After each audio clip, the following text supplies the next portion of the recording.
Fala, pequeno gafanhoto, tudo na paz? Eu me chamo Pedro Lima, professor de matemática. Estamos dando sequência aqui à playlist, da resolução da UER 2024.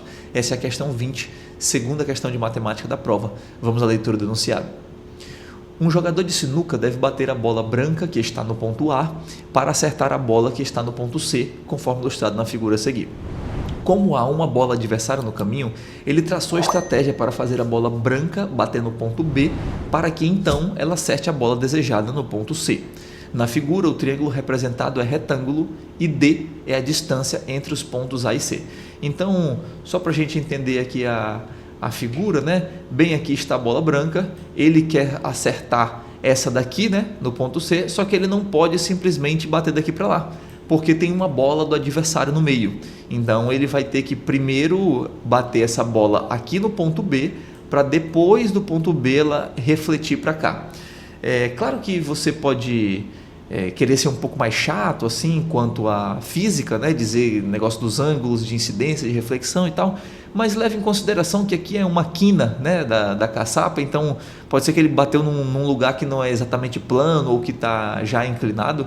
Então ele não está acertando uma parede que é assim, pode ser que ele esteja acertando uma parede que é assim, então mudaria um pouco o raciocínio, mas de qualquer forma a gente está na prova de matemática, você não ia crisar com isso não.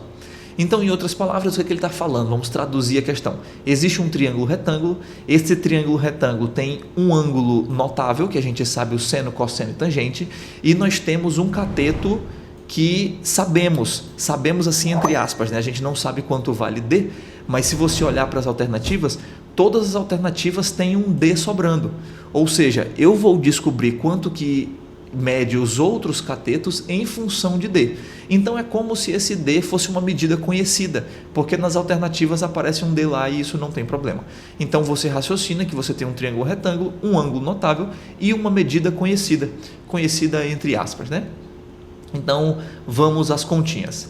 A primeira coisa que você vai ter que fazer trouxe o triângulo para cá, chamei um cateto de Y e um cateto de X, e a pergunta que ele está me fazendo é quanto que é a soma desses dois catetos, que na verdade assim, um cateto é Y, o outro não é um cateto, não é uma hipotenusa, perdão. Ele quer saber a soma desse cateto com essa hipotenusa, e essa soma é o que a bola anda até chegar, a bola branca anda até chegar em C, Então, vamos lá. Comecei aqui descobrindo Y, que é esse cateto adjacente aos 60 graus.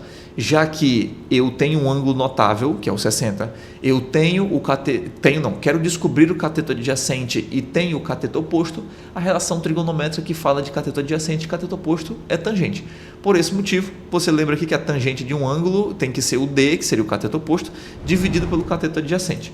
Substituindo pelos valores, a tangente de 60 graus, que é o nosso ângulo citado, vale raiz de 3, o D deixa D mesmo, e o cateto adjacente é o Y que eu quero descobrir. Então esse Y vai multiplicando e o raiz de 3 vem dividindo e a gente descobre que o Y vale D sobre raiz de 3. Aí eu já aproveitei para racionalizar, transformar esse denominador, que é um número irracional, em um racional. A gente multiplica por raiz de 3 em cima e embaixo. Aqui no denominador, raiz de 3 vezes raiz de 3 daria raiz de 9, que é 3, e em cima o raiz de 3 sobra do lado D. Então vencemos a primeira parte da questão, descobrimos o cateto Y. Agora vamos atrás de descobrir a hipotenusa X, para aí sim eu poder somar. Então agora descobrindo X, que é uma hipotenusa, voltando lá à figura, eu quero descobrir a hipotenusa e sei o cateto oposto, que seria o D. Então, qual relação fala de cateto oposto e hipotenusa? É o seno, por isso que eu botei aqui o seno é igual a D sobre X. O seno de 60 graus é raiz de 3 sobre 2, D sobre X. Aí o X vai multiplicando, o 2 vai multiplicando e o raiz de 3 vem dividindo. Ou seja, vou ficar com essa conta aqui no final. O X é 2D sobre raiz de 3. Faço a mesma coisa que fiz no Y, que é racionalizar, e quando eu racionalizar vou encontrar isso aqui, 2 raiz de 3D sobre 3. Agora, basta eu somar essas duas coisas, o X mais o Y. Ao efetuar essa soma, o X vale isso, o Y vale isso, é uma soma de frações com o mesmo denominador, então eu posso repetir o denominador e fazer a soma dos numeradores. 2 raiz de 3D mais raiz de 3D, isso é 3 raiz de 3D.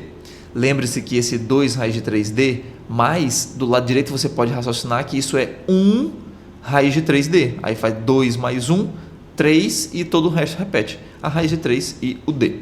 Então esse 3 raiz de 3D, eu acho que ele já aparece aqui pra gente, né? Ah, dá para simplificar o 3 com 3, né? Por isso que eu não tinha circulado já a resposta. Aí fica só raiz de 3D e isso está aqui na letra D de dado. Então chegamos aí ao nosso gabarito. Questãozinha de trigonometria, a parte mais simples da trigonometria, que é a trigonometria ainda unicamente ali dentro do triângulo retângulo. Fala, pequeno gafanhoto, caso essa resolução tenha te ajudado, deixa aí um like pra gente, se inscreve no canal. Caso você tenha resolvido de uma outra forma, deixa aí nos comentários pra gente conhecer outras resoluções. Um cheiro no cangote, é nóis!